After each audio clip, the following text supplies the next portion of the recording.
Elena et bienvenue dans une nouvelle vidéo YouTube. Et aujourd'hui, je vais faire le recap de tous les livres que j'ai lus durant le mois de janvier 2024.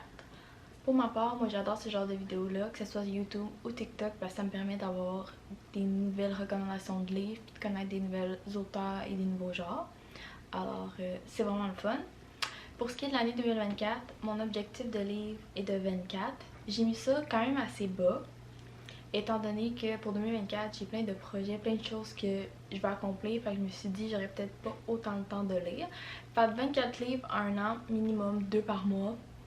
Assez le fun. Puis quand j'ai fini d'atteindre mon objectif, si je vais arrêter de lire, j'arrête de lire. Je vais continuer. Je continue. Puis j'ai bien hâte de voir combien de livres je vais avoir lu durant l'année. Pour ce qui est du mois de janvier, j'ai lu 8 livres. J'étais en force, on va se le dire. Alors, pour tous ceux et celles qui veulent savoir au courant de l'année c'est quoi les livres que je lis, je vais vous mettre en description le lien vers mon Goodreads. Et je le tiens update tout le temps, fait que vous allez pouvoir tout ce que je lis au courant de l'année. Alors, on va commencer sans plus tarder avec le premier livre. Là, je vous le dis d'avance, j'ai beaucoup de livres de Noël parce que c'est ça que j'ai demandé à Noël, puis ma soeur a exaucé mes vœux, puis les a quasiment tout achetés, alors je les ai vraiment tout lus avant d'en acheter d'autres. Fait que le premier, c'est The Mistletoe Motive. Très bon livre, mais tu sais, quand même assez petit, très facile de lire. Il y a genre 179 pages, fait que c'est une lecture assez rapide.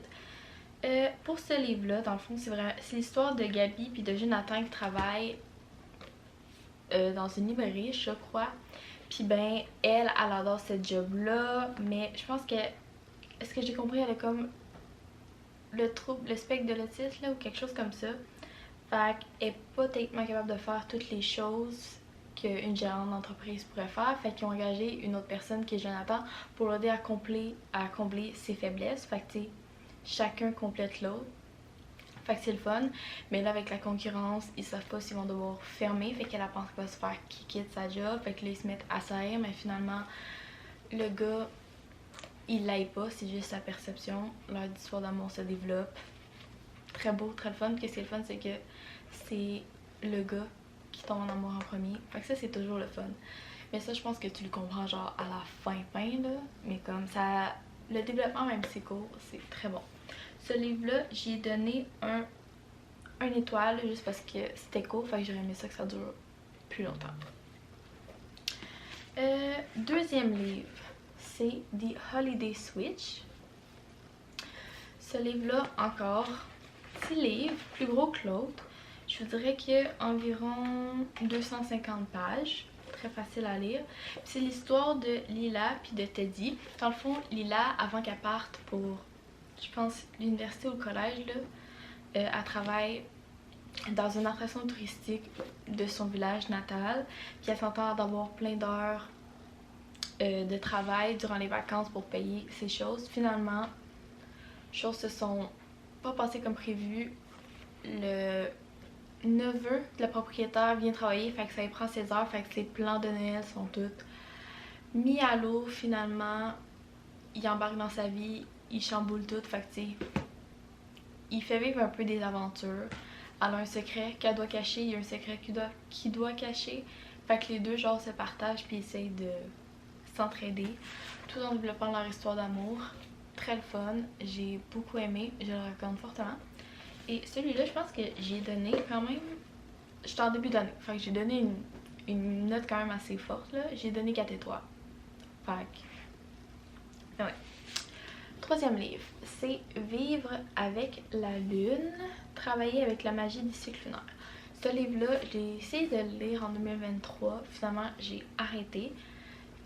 En janvier, j'ai pris l'approche de le séparer puis d'en lire une partie par jour, ce qui a vraiment aidé.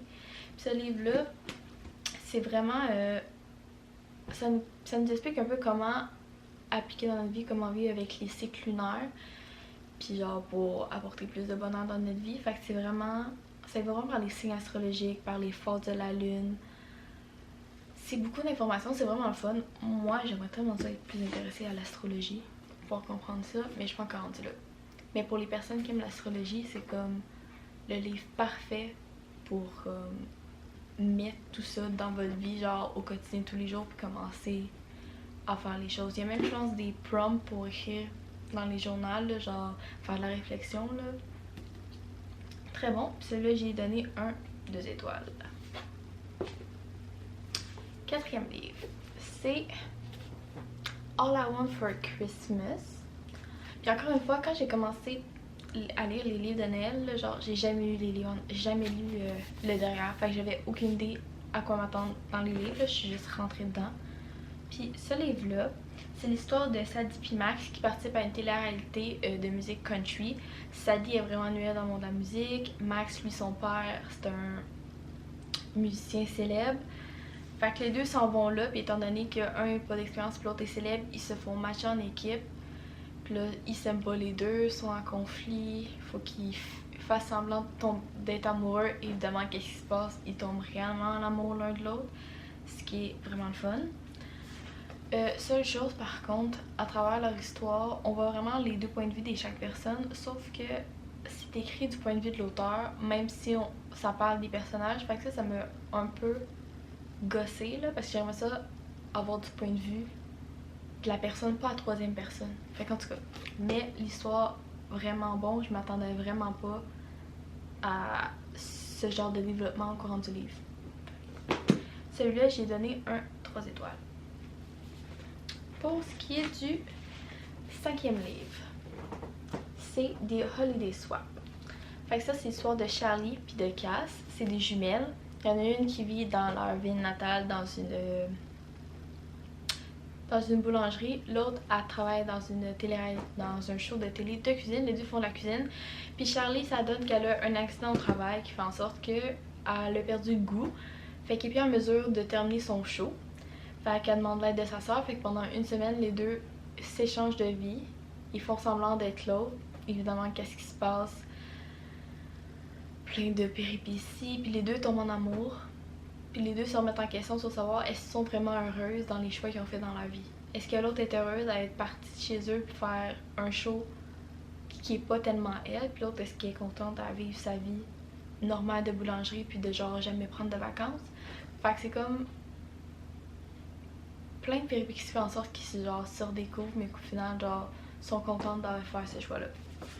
Encore une fois, c'est la même auteure que l'autre. Fait qu'écrit à 3e personne. Encore bizarre, mais étant donné que, encore une fois, chaque chapitre est différencié par chacun des personnages, c'est quand même le fun. Fait que, mais je le recommande. Puis ce livre-là, je l'ai donné 3 étoiles aussi. Pour ce qui est du 6e livre, c'est The Holiday Romance. Celui-là, c'est l'histoire de Molly et Andrew. Dans le fond, Molly et Andrew, ils ont un ami en commun, puis ça a donné que pendant le temps des fêtes, ils se sont retrouvés dans le même vol, les deux assis à côté dans le siège, puis ils ont juste continué à faire ça au cours des années comme tradition.